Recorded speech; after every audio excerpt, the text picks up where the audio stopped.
relevant for today because it's called Cloudburst. Ah, I see. And it what looks you like did. all the clouds have been burst from the sky because it's beautiful and blue. That was really bad. Wouldn't a cloudburst be rain? Just asking for a friend. No, not today. Right.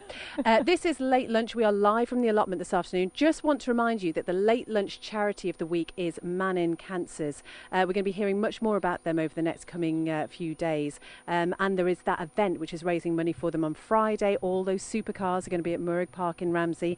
And then they're having a ride out around the mountain course from 4 p.m. So if you want to get some photographs of, I don't know, £10 million worth of supercars, then that's where you need to be.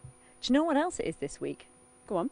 It's actually National Children's Gardening Week, believe it or not, which is fantastic because we're talking to Grin all about getting children into the garden. And I'm just going to read this bit of blurb to you, Lucy Chapman, about National Children's Gardening Week.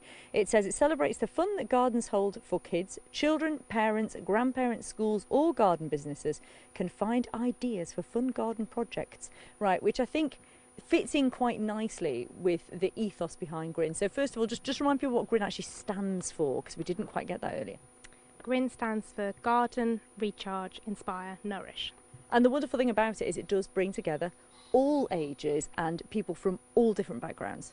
Yeah, definitely. I think what I've been fairly bowled over by is how generous people, specifically people interested in gardening and bringing gardening to children, are with their time, with their knowledge, with their resources. I've got a load of plants that I've just picked up that have been donated in the back of the car to plant tomorrow with the kids. And it really, as I said before, I started without any gardening knowledge, which was a bit of a leap of faith, but actually there's so many people who came out to support us. And I think to support school gardens to be successful, or school gardening projects, we really do need to bring in the community. So if someone is listening to this and thinks they do want to actually get involved and want to help, how can they get hold of you?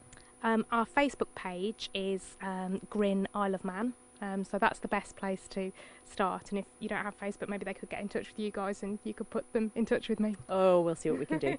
And Natasha, as you say, as a parent of young children, the best advice, I'm guessing, is not to be too precious about your garden and start screaming every time you see them go near a plant.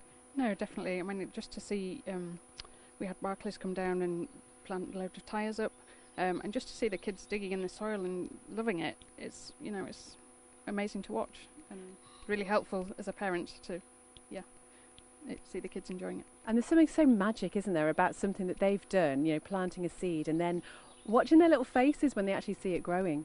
Yeah, even as an adult, I still get excited with seedlings, so, I think it's great for both child and adult, yeah. And so obviously they can be part of the Grin, that's one thing that they can do, but I'm guessing there's other ways to get your kids involved, even in your own garden, or if you don't have a garden, you could use, sort of sinks or pots or plant pots or anything like that, really, couldn't you, to get them involved?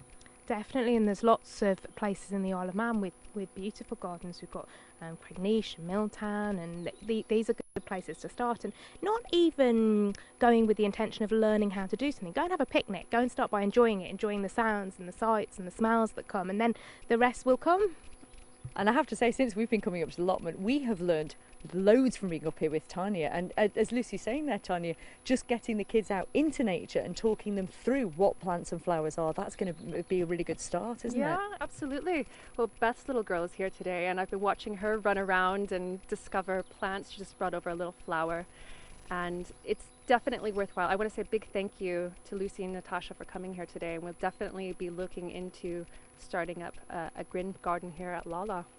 And there is, as we're going to find out shortly, a whole vacant plot down here, as you were saying earlier, that we're hoping to get something done with down that plot. And also you're going to get us planting something a little bit later. We're maybe going to plant some beans, is that right? That's right, that's right. At that plot just after the break. We're going to have some music first. We are. Aren't we? Another themed song, Christy. I'd love to take the credit for this one, but I can't. This is one of yours, wasn't it? It is. It's the wonderful Rose Royce and Car Wash. You're listening to Late Lunch live from the allotment.